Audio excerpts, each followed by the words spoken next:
how you show up as a prospect when it's time for you to make a decision is how the prospects that you attract in your life are going to show up. So if you want better prospects in your life, you need to be a better prospect. Welcome to The Mindful Agent, where real estate success meets health, mindfulness, and personal growth. Join me, Michael Coxon, top performing agent and broker owner of Magenta Real Estate, as I explore the intersection of wellness and business excellence, helping you thrive in both real estate and life. Today's conversation is about identity, because whether you're selling million-dollar homes, starter homes, or you're negotiating commissions, or negotiating with other agents or recruiting agents, your income will never outgrow your self-concept. Our guest today, Josh Lyons, went from zero experience in sales to earning $100,000 per month in commissions within 17 months of starting. He went on to train Alex Hermosi's gym launch sales team. He helped scale multiple high-ticket offers beyond $1 million per month in cash collected, and now mentors elite closers through what he calls self-actualized selling. But this conversation isn't about hype. It's not about flexing revenue numbers or flexing watches, although he does that for a brief moment, and that's all right. It's about something much deeper than that. It's about emotional control. It's about detachment from outcome, internal mastery, and the idea that to reach a higher level of being and a higher level of income, you must assume a higher concept of yourself. If you're an agent listening right now who's ever felt tension in a listing appointment, if you've ever felt your nervous system spike during a commission objection or during a negotiation, if you've ever wondered why some people fold and some people hold, then you need to listen to this episode. Let's get into it. Josh Lyons, welcome to The Mindful Agent. Thank you for having me. For those of our guests, for those of our listeners and viewers who don't know you, tell us a little bit about your background. So my background is high ticket sales. So for those that are selling anything that's over about $5,000, I teach salespeople to sell at the highest level. If you sell something that's 5K, 10K, 20K, all the way up to hundreds of thousands of dollars, there are certain things that you need to do in a sales interaction. And I teach salespeople how to do those at the highest level. So I run a mastermind called the Unicorn Closer Mastermind. And I have 5 students at the moment that have all got up to closing $1 million a month in cash collected. Excellent. So, I mean, that's definitely real estate agents and brokers out there.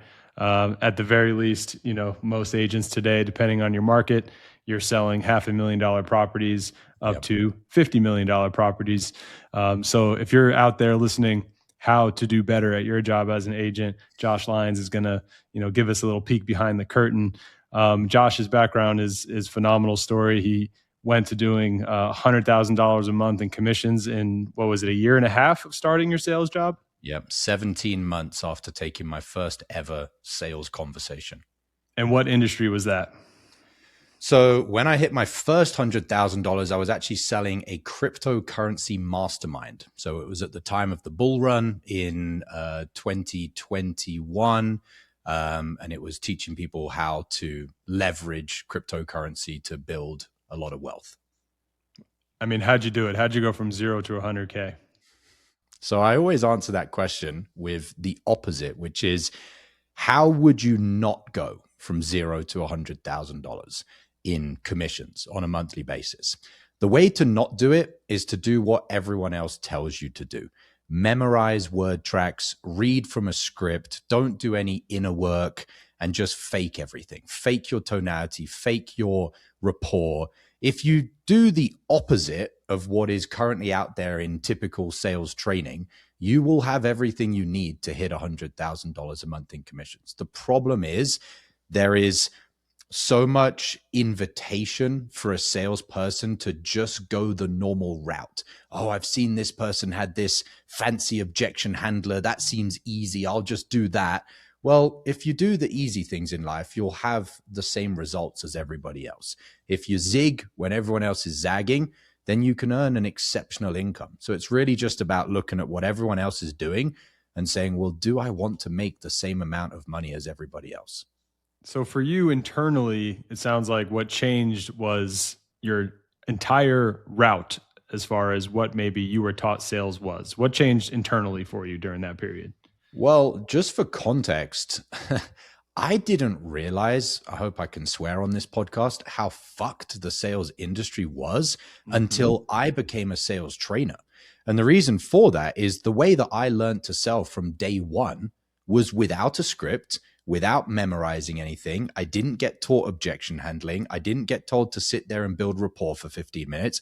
I got taught by my sales mentor from day one how to have a real deep conversation, and also things like the inner work and the spiritual side of sales. So I got taught all of this from day one, which is partly how I was able to go from $0 to $100,000 a month in commissions so quickly, because I didn't have to unlearn all of the wrong things. Only then, when people started seeing my results and wanting me to teach them, did I get an insight into how backwards everybody else is doing it. And it was only when I started training, I was like, why are you not asking these questions, for example? And they would say, well, it's not on my scripted list. So how would I know to ask that question? And to me, that was absolutely absurd. But I didn't realize that until I got asked to come in and train teams. Like, I've actually trained Alex Hormozy's old gym launch sales team, some of the top sales teams in the industry. And I just didn't realize that it was so upside down until I got kind of brought in as a sales trainer without that even ever being my intention. Yeah, I mean, I teach a script framework, I would say, where it's more of a mindset. I mean, this is the mindful agent, where you go in with an other-centered approach. How is your framework different than just reading scripts? Is there a guide, at least, to give people? Well, the guide is that there is principles for a sales conversation. If you're going to sell something, there are 4 things that have to be agreed between you and the prospect. Number 1, the prospect has a burning problem. So in real estate, they can't sell their house. They've been trying to sell it for blank amount of time. It's costing them money to keep the house. They can't move to the place that they want to move to, or whatever. So motivation. The prospect, yeah, but it has to be a burning motivation. It's not, yeah, I would kind of like to sell my house. It would be good if I do, but I'm not really that bothered. Well, if you as the salesperson can't get your prospect to agree that it is a burning problem, the likelihood that they take some form of decisive action today, and often that means getting out their credit card, is basically zero. So the first thing is it's got to be a burning problem. Second thing is that the prospect has to admit to themselves and to you that they have a strong desire and a commitment to solving that problem. Some people have a burning problem. They're overweight. They're 350 pounds. That's definitely a problem for their longevity, for their dating life, for everything, but they might not be committed to actually solving it. So the second thing is they have to have a strong desire and commitment to solving it. The third one is the prospect has to admit that they need help to solve it. One thing's having a burning problem, having a strong desire to solve it, but thinking you can just do it all on your own. In our industry, that would be a for sale by owner, for example. Somebody, so someone that feels they don't need an agent to sell their house. Mm-hmm. Yeah, exactly. Yep. And then the fourth and final one is the prospect has to believe at a certain level that you, your company, your service are the people that can help them. That more fits into the marketing, but there are still prospects that will get on a sales call despite having booked themselves in for a sales call that for some reason in the conversation try and say, well, I'm not really sure if you're the person for me. Well, we have to get on the same page on that. Otherwise, I'm not going to pitch you my services. So there is a framework in the sense of that philosophy, but that's it really. If someone says that to you, in my opinion, then I've left a question unanswered. 100%. It's not that I'm not a fit. It's just that I haven't scratched their itch, let's say. That's exactly it. So if I'm a real estate agent and I hear that question, we're going to talk to a couple other agents. What should I say next? Well, I agree with you that if they say that, you've kind of screwed something up in the discovery, because someone shouldn't be saying, I'll go and talk to a few other agents, because the way that you've had a conversation with them, both energetically and the depth of the questions that you've asked, the prospect is thinking, I would be a fool to go and try and talk to someone else, because the likelihood that I'm going to have this level of effort and intention and expertise from another agent is close to zero. And also, there's an element of almost respect. It's, I've given you the time of day, Mr. or Mrs. Prospect, to have a really in-depth, thorough, challenging conversation about your situation. For a prospect to then say, I'll go and talk to someone else, that would go against the laws of human nature, which there's laws such as reciprocity. So if someone says, yeah, I just view you as someone that I can shop around with, then you've earned that. You deserve to be shopped around because you haven't had a real conversation with someone. You deserve to be shopped around. That might sting for some of you, and it should. Yeah. What are you doing as an agent that the next agent down the street isn't doing? And if you can't fill an entire piece of paper with answers to that, then you deserve to be shopped around. Fair. I'm showing up in this way. I'm asking these questions. I'm bringing this level of energy. I'm dressed this certain way. I'm asking questions that nobody else is going to ask. You should be able to fill a whole piece of paper with what Jim Rohn, which was Tony Robbins' mentor, calls the deservedness factor. If you don't deserve to be closing the deal and earning the money that you want to earn, you will not earn it. You're talking, I hear, like about belief in oneself. You know, that's a big thing for Jim Rohn. For you, when you made the jump from 0 to 100K, what belief had to die for you to reach that level? Well, the beliefs died in two different places. So the first belief died, which was I was comfortable at my current income.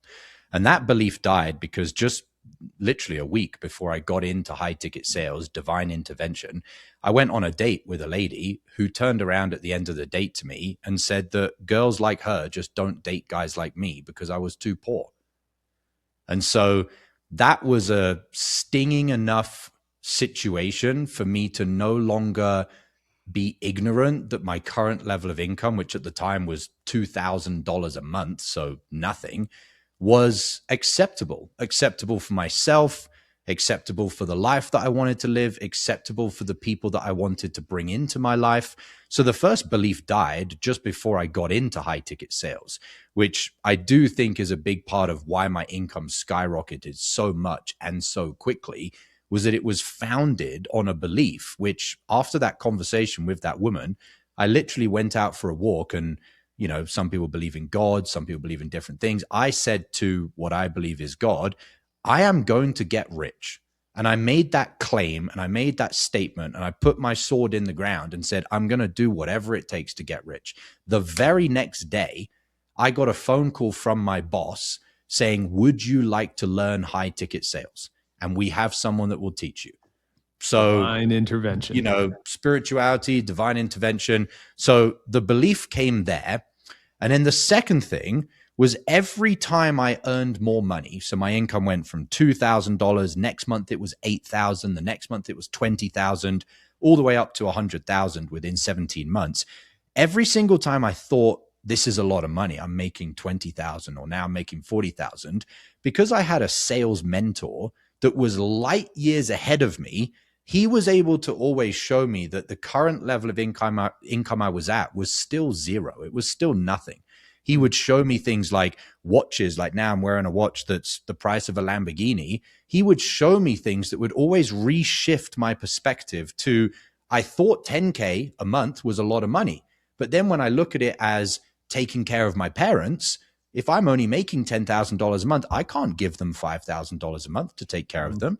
I can't fly private jet. I can't buy a house.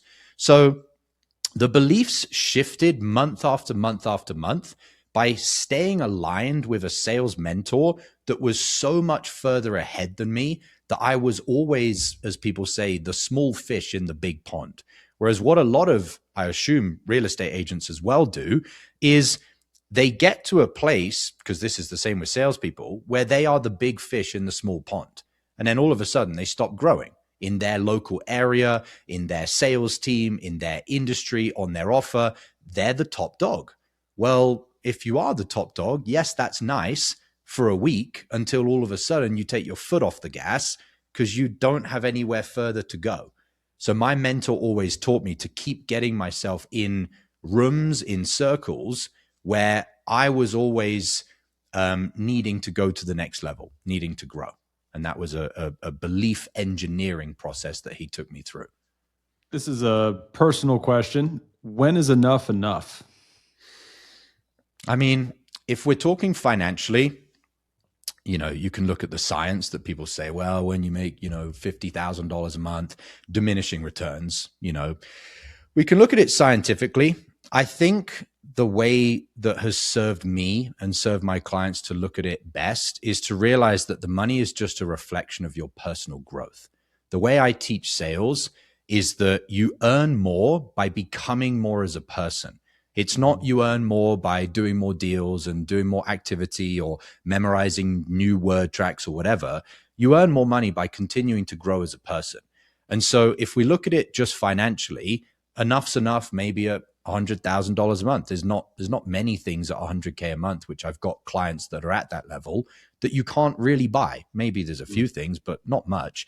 But I would say it's never enough, because you should always be growing as a person. And if you are growing as a person, you will attract more money. One of the things I teach my students is, instead of looking at how much money you're making each month in commissions, the number that you need to be looking at is the differential between each month. In other words, if you made 50,000 6 months ago, 50,000 5 months ago, 50,000 4 months ago, 3 months ago, 2 months ago, and last month, I view that as a loss. You haven't grown. You haven't changed at all in 6 months. So I'm always teaching my students, look at the number as a reflection of your personal growth. And in that paradigm, I would say it's never enough, because you should always. You said, I've seen on Instagram, I believe it was, that you teach people they should be earning more by becoming more. Correct.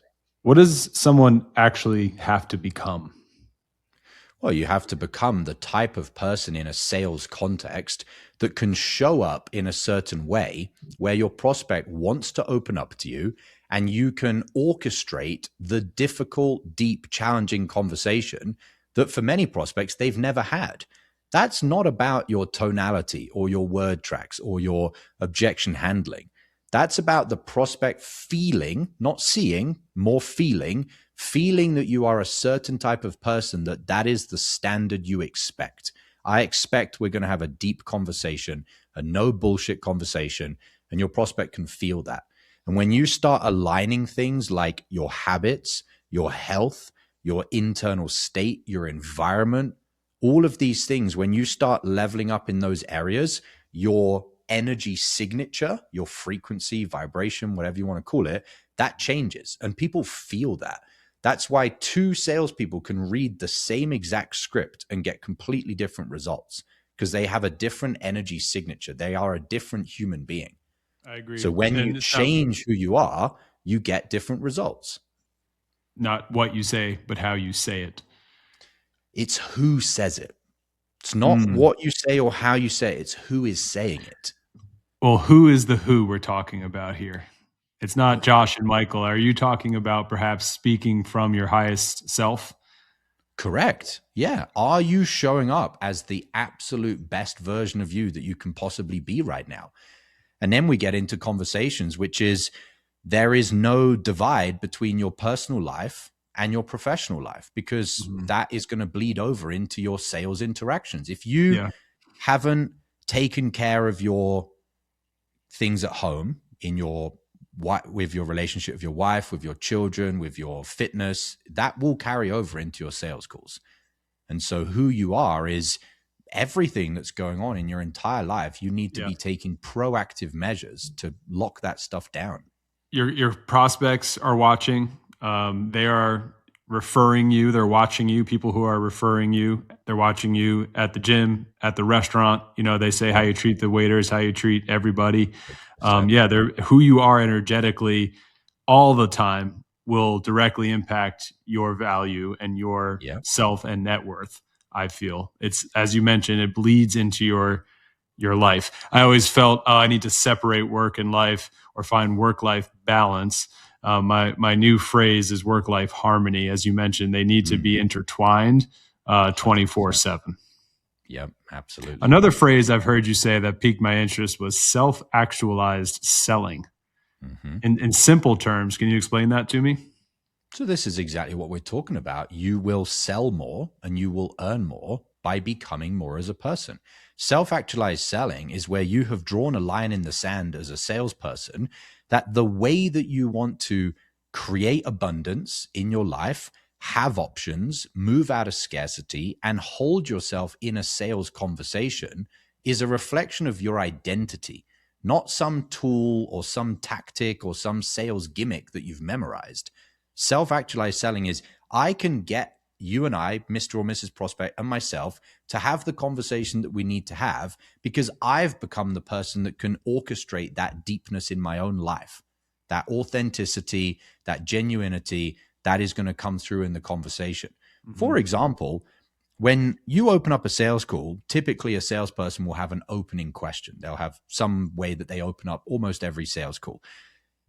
The response that you get from that opening question, I can give that same opening question to 100 salespeople, and they will all get different results from the same prospect. And the reason for that is the prospect feels your energy and who you are in the first 2 minutes of the call, that when you deliver that opening question, whether they give you a shallow response or they just bleed everything out and tell you everything, is based on who the closer is.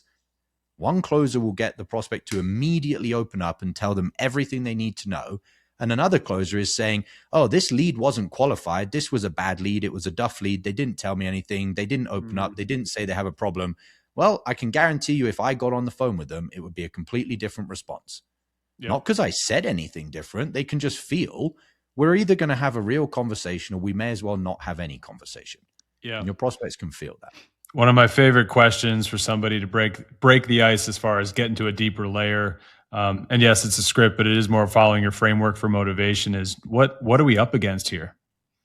What challenges are we facing here? And if you say that with genuine empathy and interest, and then you have the nerve to shut up and let them, because people don't ask those type of deep questions, even friends and family don't ask those type of deep questions. So when a stranger, a salesperson asks you that, the prospect is going to be taken aback, and not in a bad way, but they're going to actually think of an answer.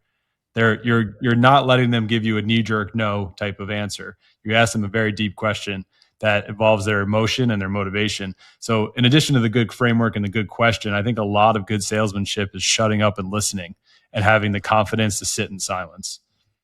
Would you agree? 100%. And the key is what you said at the end, because everybody can hear the tactic. Okay, I've got to be more quiet on a sales call. I've got to shut up. Yes, you can tell someone that. You tell a salesperson, do more of this. Be more silent. They turn up to a live sales call and they can't shut their mouth.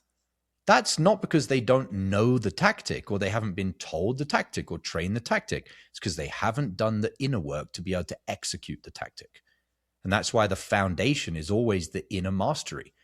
Doing the deep inner work that actually allows you to execute these proven tactics for influence, for sales, for psychology, such as shut the heck up and say nothing. But I can tell that to 100 salespeople and only one of them and the other 99 won't do it. One will do it. The other 99 will get on the sales call and all of a sudden they can't shut up. They can't shut up because their mind's all active. What's that? Is that anxiety, nerves? It's yes, that will be one thing, but ultimately that is their identity. Their identity is someone that at this moment in time, with their current level of self-mastery, they cannot sit in awkward silence. Yeah. They haven't done the work to put their life in order to a certain degree where to sit there and look someone in the eyes, knowing that you've just asked them a difficult question, doesn't intimidate you. Well, what is that work internally? Give us a sneak peek behind the curtain of what someone can learn in your training. Yeah, so there's a whole system I taught Alex Hormozy's old gym launch sales team called the Launchpad. And this was built through my journey going from $0 to 100K a month in commissions. And there was two things that happened during that journey. Number one, I had my sales mentor. So he would give me ideas, try this, do that. And number two, I would try these things and it was what worked for me.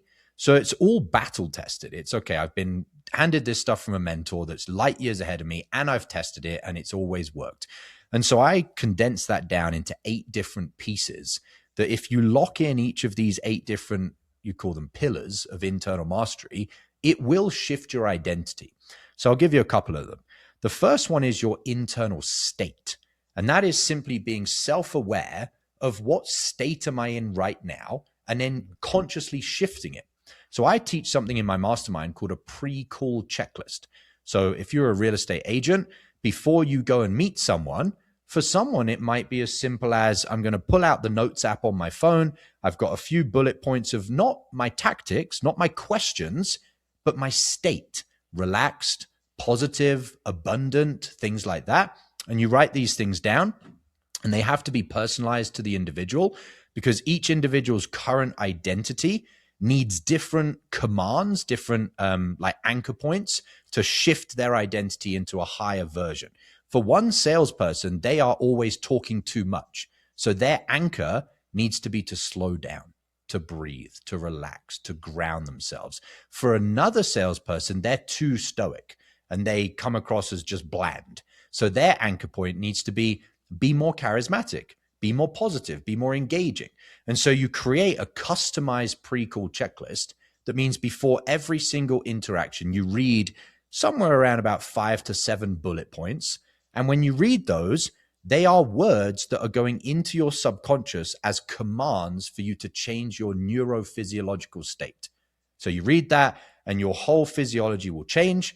And then now you're in a different state. So that's one thing that you learn to master before. You're making me smile, Josh, because that is what is on my, I call it cold call confidence worksheet. I give it away for free on my website. And it's exactly what you talked about. Words like be grounded, breathe, some affirmations, and a mindset before you pick up the phone.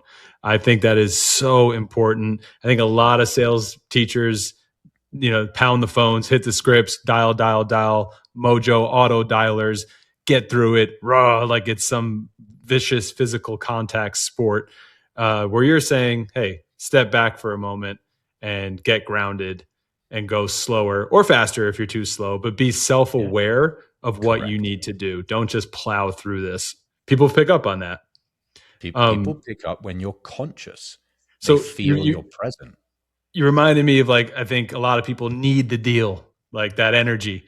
So what's happening psychologically when a salesperson needs the deal? They are in scarcity. They are viewing this one deal as their one shot.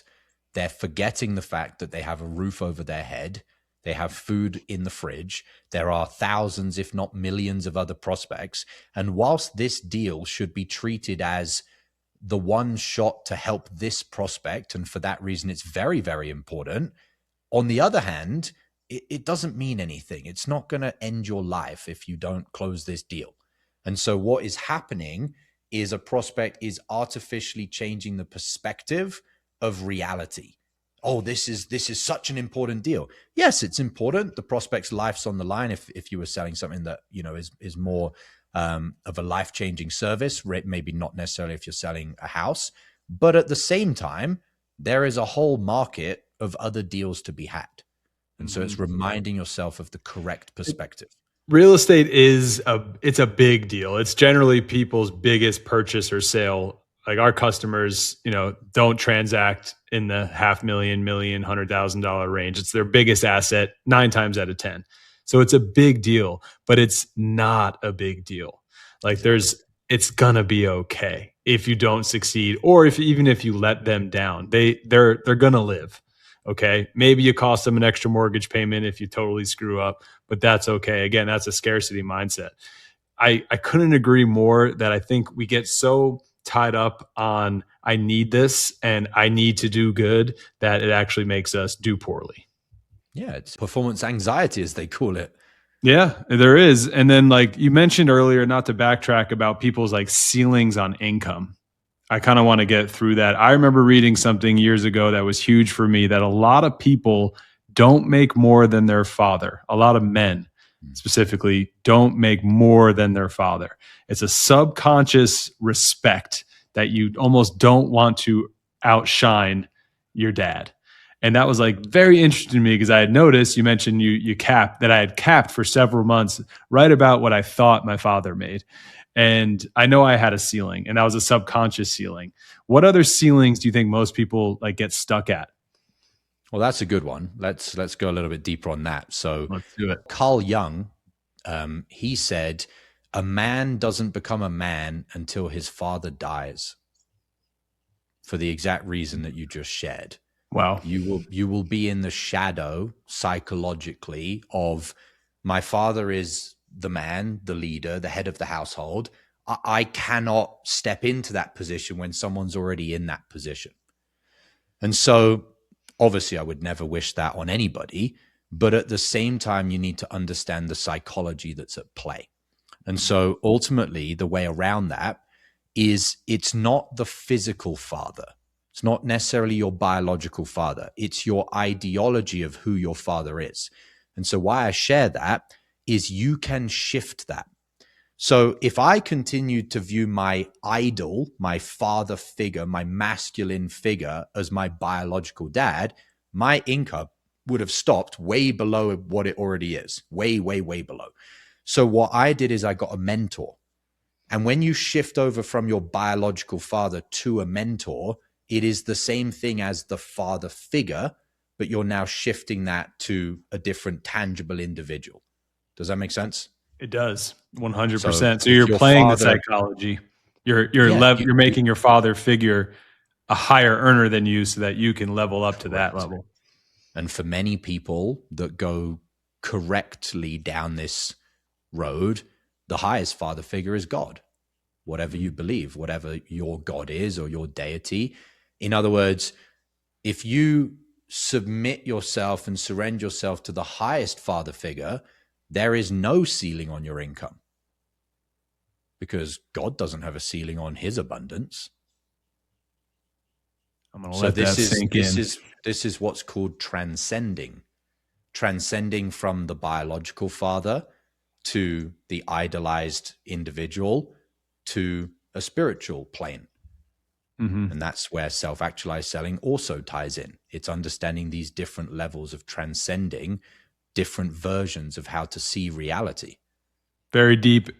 I believe what you're saying to be absolutely true. I never thought about it that way. I partake in a form of prayer where, I kind of talk to God. I use the word God, Yeah. and not on my knees at night before bed per se, but in bed, going for a walk, in the shower. I'll just ask questions and say things either in my mind or out loud, depending on who's around. And it's, yeah, I don't hear voices in my head. I don't get answers. I don't get direct mentorship from a human being, but the answers get answered in time in their own way. And that's a matter of faith, I believe, that it's heard and will be answered in a way that is not the English language. That's one thing. But on a more grounded, we're here on earth today. How do you suggest we find a mentor? How did you find your mentor? I know he worked at the company you worked in, so that was a nice alignment, perhaps divine intervention. But how do you suggest we find our mentors? I think, 5 years after since I found my mentor, it's very easy to find a mentor now. You just go to YouTube. Go to YouTube, type in your industry and what you're struggling with, how to sell better as a real estate agent. Go through all the videos of all the different people and feel who you align with. And when So you don't be align with that, afraid to write the check, because what I'm hearing is, oh, well, that sounds like I got to pay for coaching. And if you're not willing to invest in yourself, then why should anybody invest in you? exactly. The law Yeah. of incongruence. You want someone to give you blank amount of commission on $1 million house. Meanwhile, you're not willing to invest 20K, 50K, 100K over a year to have mentorship to close more of those deals. That is Backwards. incongruence 101. Yeah. And define incongruence for us. Incongruence is where you expect more of other people than you're willing to demonstrate yourself as a leader. Mm-hmm. And I think energetically, that's a universal law of attraction, however you like to call it. Mirror, vibration, energy, frequency. Yeah. You don't get what you want in life. You get who you are. If you are a leader, you will manifest and attract leaders as prospects into your life. People that say, you know what? I really wanted to get a slightly better deal on the house. I'm considering waiting. You know what? Let's just get the deal done. That's the type of prospect you want as a real estate agent. So you better show up as that prospect when it comes time for you investing in your own mentorship. Oh, well, can I get a slightly cheaper mentor if I wait 6 months? Fine. If you want that type of prospect, then you will get that type of prospect. Mm. Do you think you can teach leadership and confidence, self-confidence, or is it innate? You can demonstrate it, and people that are ready to align with it will align to your demonstration. But I don't think you can force it upon anybody. I think it's another spiritual law that's when the student is ready, the teacher will appear. Now, you have to be the teacher that's out there demonstrating this way of being, these spiritual principles, this identity, being the mentor, setting a good example. And the students that are ready to align with that path, they will find you when they find you. But I Love don't think that. you can tell someone to do it. No. You can demonstrate it. Correct. Very powerful. And same question for like the detachment from outcome. Do you demonstrate that? Do you teach that? Same again. You demonstrate that energetic frequency, which students in my mastermind feel when they're around my underground mentor and when they're around me. You can feel that while this person is 100% certain, their identity, their sense of self-worth, their value doesn't lie on whether you agree with them or not. They're certain about what they're saying, but they're 100% detached from the outcome. Yeah, I just taught a class on detachment from the outcome, and I need to do a follow-up because, I get a lot of nodding heads in the class and I think everybody understands it intellectually. Correct. But who actually did that is the question. And I need to demonstrate that perhaps. So coach me up. Let's pretend this is a class. You're my mentor. I'm trying to teach the agents at my brokerage to detach from the outcome. I gave what I feel to be a powerful talk. And I'd say I don't see results. What would you tell me to do?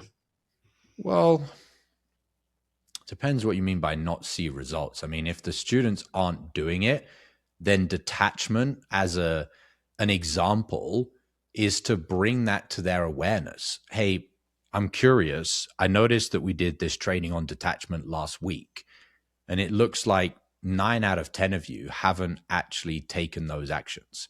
Why is that? And bring it to their attention as far as, do you not believe in this? Do you believe in it, but you're just not doing it?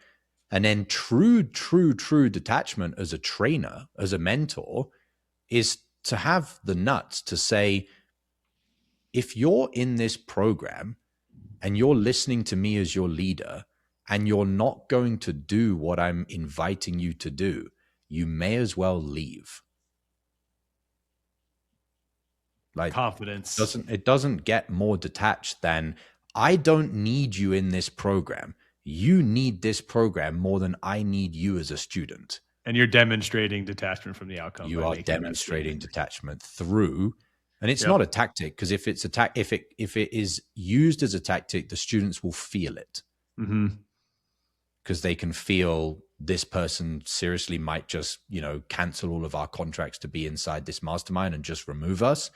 Or they can feel if you're just trying to, pump up your chest and test them. Yeah. Shifting gears a bit, like there's an emotional, we talked about neediness in the sale.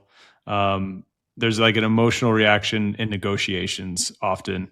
And I think it's attached to outcome. It's attached to needing the sale. And some salespeople will just like collapse either in negotiations or emotionally when they feel resistance or tension.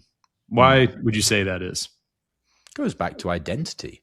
If you're the type of person that isn't taking care of your health, you do not have a schedule that is serving you, you haven't taken care of your relationships, your dating life, then how are you going to have any power in a negotiation when every other area of your life is falling apart? The importance of this one negotiation is relative to how much other shit you have going on in your life. If you are a high value man or a high value woman, a high value real estate agent, this one negotiation isn't a big deal. You've got a game of golf tomorrow with all of your buddies and you're going to a trip to Turks and Caicos, wherever. Like, this one deal is not a big deal. Whereas when you are showing up as, oh, my whole life revolves around this one deal this week, then you have no power in a negotiation because you can't walk away to anything else in your life. You've got nothing else going on. Yep. Look at your life. You remind me of one of my favorite phrases: the person who wants at least wins. And Always. yeah, you know what? If let's say you're a client of mine, this might be a very specific example, giving me shit over results that work 99% of the time, and it's my process. It's funny. I was like, exactly. You know what? I'd rather be golfing. I'd rather be in Turks and Caicos than hearing your shit, and I don't need it. And I'll put that in a message a lot more politely to the client, but it comes from confidence and respect to them, but respect for myself. Correct. And you are actually showing your prospects that you respect them by the fact that you respect yourself at a high enough level that you won't take the bullshit. And this is one of those catch-22s with sales. Your prospects actually want to do business with someone that doesn't take shit. Whereas the misunderstanding is, no, my prospects want to do business with someone that they can walk all over and that the prospect is always right. Actually, no. Prospects, especially in high ticket sales, they want to do business with someone that's like, doesn't seem like this seller, this agent, this closer is going to take any shit. Well, actually, that's the person I want to sell my house. Yep. Yeah. In this instance, the client is telling me how many homes they bought and sold, and I believe the number was 7. And that's a nice number, and a lot of homes maybe for an individual to buy and sell. I've done a lot more than that, right? So that prospect hired me because I've sold more than 7 homes. So they're trying to beat their chest, and you have to beat your chest back, would be your advice. Well, not exactly through active or offensive demonstration. If they said, I've closed 7 houses, I would just reply, congrats. Confidence. Now what are they going to say? Because now they look like the imbecile if they come back and try and say something like, yeah, and 7 is more than you've sold. Awesome. Yeah. You don't get into a piss measuring or pissing match, I should say. Exactly. Yeah. Yeah. And that's a sign of confidence, to not engage with the bait that maybe a prospect is giving you, because now they are testing you. And there's a lot of this subconscious testing going on, I feel like, between prospect and salesperson. And one of the deepest solutions to being able to handle this shit testing from your prospects is to actually realize where it's coming from the prospect. And that is, they are insecure. They have potentially been screwed over in their life. And when your prospect is shit testing you, to actually feel empathy for them. That's when you develop real power as a closer. Because when you are looking at your prospects testing you as, oh, they're annoying and they're trying to, win the battle and whatever, then where's that giving you any power? Whereas when you actually look at it as, wow, that's actually pretty sad that this person really needs to test me to see if I'm the agent for them, and you empathize with them, your prospects will actually feel that energy shift. They'll feel that you're actually serving them through empathy rather than trying to dominate them through offensively, as in going on offense. Yeah. Love that. It's like the Tao Te Ching. A lot of times you got to take one step backwards and retreat, lose a battle to win the war. And win by losing. One of the great visualizations from the Tao is how the oceans gain all their strength by letting all the loud rivers and streams flow to it. Yeah, exactly. It's a beautiful thing. Man, you've offered some great advice here. I know you have some other wonderful systems I want to touch upon in our last few minutes. Another interesting phrase of yours that caught my attention is your unicorn closer. I mean, tell us what that is and what makes someone a unicorn closer. Well, the word says a lot of it, so let's look at it in a sales context. I mean, a unicorn is someone that wants to be in the top 1% of closers. That's a lot of my listeners, right? Raise your hand if you want to be in the top 1%. And so what does the top 1% mean? Again, I gave an example before of if you do not have a piece of paper that you've sat down with a pen and gotten clarity on what some of these terminologies mean to you, then they're just abstract. If you say, I want to be an agent that's in the top 1%, okay, but what does that actually mean? How much money is going to make you in the top 1%? If you're an agent and you don't know the answer to that, then you aren't serious about being in the top 1%. If an agent makes 100,000 a year, 200,000 a year, and they say, I want to be in the top 1%, and they don't know the exact amount of money that's going to qualify them to be in the top 1%, you aren't taking this seriously. Yep. That's like getting on an airplane trying to go to California and not knowing which direction to head. Exactly. So what else makes a top 1% unicorn closer? How do you sell? Are you selling with word tracks, memorized objection handling rebuttals, a whole script of every single question listed out for you?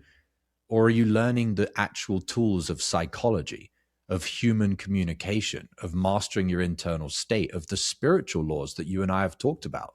You need to define these things, because one of the things that gives you more power over your identity than anything else is to have drawn a line in the sand of what you're going to do in your life as far as your choices. I'm going to play at this level. I'm going to earn this amount of money. I'm going to sell this way. I'm going to sell to this type of individual in this industry, this type of property. And when you draw these lines in the sand, that is what gives you power in terms of your identity, because you have actually locked in on certain things, as you said at the start of the call, boundaries. I'm not willing to do that, and I am going to do this. If you don't have that firm line in the sand, you're just a leaf in the wind. And so to be a top 1% closer, you have to define all of these things. I'm going to make this amount of money. I'm going to sell this way. I'm going to do inner work as well as the outer work. I'm not just going to do sales training. I'm also going to do the deep inner work. I'm going to hang around this type of other agent or this type of mastermind or this type of trainer. I'm going to sell this type of property to this type of individual. And you have to define all of those things out. So for closers in my mastermind, it's the amount of money they're going to make. They're going to do inner work. They're going to focus on the spiritual laws of sales. They're going to be around other unicorn closers. They want to have a mentor instead of just a course or a training program. They want a real mentor. And these are all laid out for them so they know this is who I am and this is the path that I'm aligned on right now. The self-talk is so important, and not just for having a plan, but for internalizing that plan and saying it and manifesting it. Correct. But a lot of people talk about it, but they don't be about it. So What about the discipline? Anyone could sit here and watch YouTube and get hyped up and write down a plan and feel good and say, honey, I'm going to do this, I'm going to do that. We talked a lot about teaching versus demonstrating. Like, can discipline and internal mastery be trained or just demonstrated? Trained, it can be trained in the sense of we can give you all of the tools and the resources and the environment, but I can't do the work for you. You could be accountable for them, exactly. Hold them accountable as their coach. So, hey, you said you're going to do X, Y, Z. Here we are. Show me. Correct. Like when you say, can you train discipline? Well, if we were trying to discipline someone to wake up at 6 a.m., I can call you every morning at 5:59, but you're going to get out the bed or you're not. I can't do that bit for you. Yep. So depends how far we're going down the line of, well, training as in like, I can get all the way to the point that you have to actually do the action. Yeah. You can lead a horse to water. Can't make it drink. Correct. And so when you talk about, teaching people the right things, but they're not doing it, one of the things that Tony Robbins says is you've only actually made a change when you take a decisive action in that direction. And so like we're talking about the spiritual laws, the internal work, defining your identity, becoming a top 1% salesperson. Well, what are you now going to do at the end of this podcast? Are you going to switch off this podcast and just go back to doing what you were already doing? Or are you going to sign up to your program or my program? Are you going to take an action step towards something that you've been putting off? If you're not actually going to take a decisive action by the end of this podcast, then you have just listened and entertained yourself. You haven't changed in any way, shape, or form, because change is an action. What are you going to do at the end of this podcast that you didn't do before this podcast? And then that is the first step to training discipline, because then when someone is on the inside of your mastermind, your program, or my program, now they have the environment, they have the community, they have the accountability, and that can help them sustain that discipline. But the first step starts with you. And so many people listen to podcasts and then they get off the podcast and go, oh, I'm so fired up. Well, you haven't actually taken any different decisive action than before the podcast. Perfect. Let that sink in once again. Josh, you're dropping gems on everyone. And I like people to take one thing from this episode, because we've talked about a lot. And perhaps that's a reason a lot of people don't get started, is they want to do everything at once. So if you had to reduce all sales training down to one internal shift, what would it be? How you show up as a prospect when it's time for you to make a decision is how the prospects that you attract in your life are going to show up. So if you want better prospects in your life, you need to be a better prospect. And if someone wants to reach a higher level of being, where should they start tomorrow? Well, what is the action that you know you needed to take to get to the next level that you have been putting off for the last 6 days, 6 weeks, 6 months, or 6 years? Take the biggest, most uncomfortable action, and that will have the biggest asymmetrical change in your results. Yes.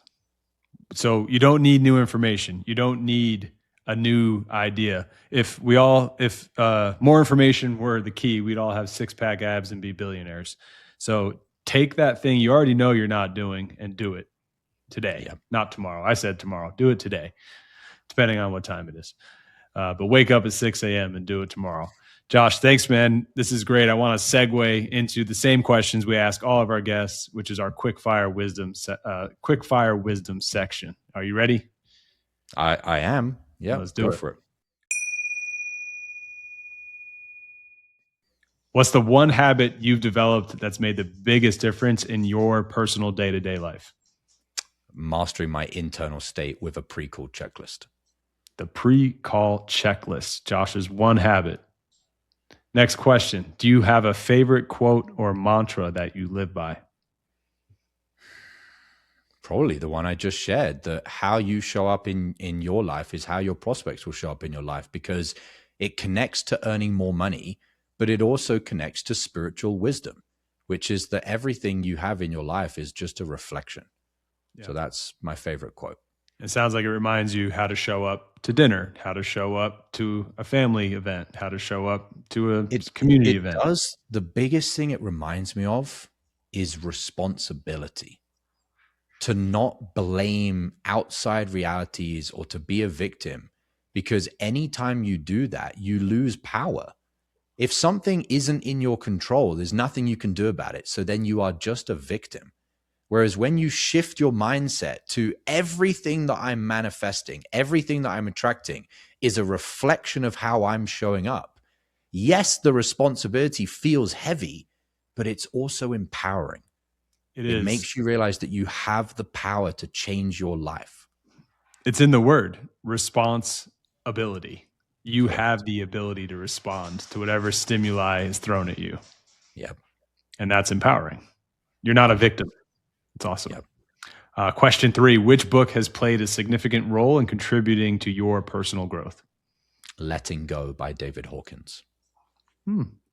Writes it down. We'll put that in the show notes, and I'm going to be buying it tonight. Thank you. I haven't heard of it.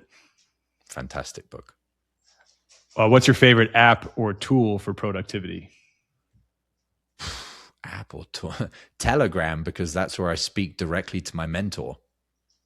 And Telegram is what? I'm not familiar. It's just like WhatsApp, but the reason I say Telegram is the biggest productivity tool that I've ever had is a direct line of communication to a mentor that has already accomplished what I want to accomplish. There is no notes app or screen recorder app or any AI. other app that's going to get, AI, chat GPT, that's going to give you anywhere near the productivity as having a human being that you can message and say, I'm stuck. Can you help? Someone that you can actually ask a question to. Having a direct line of communication to that person changed my life. So good. What's your go-to way for you to unwind after a long day? Go-to way to unwind? Probably actually going to the gym. Really? Doesn't wind you up? No, I find that when I'm in the gym, I'm getting more into my body, whereas usually when I'm in work mode, I'm more up in my head.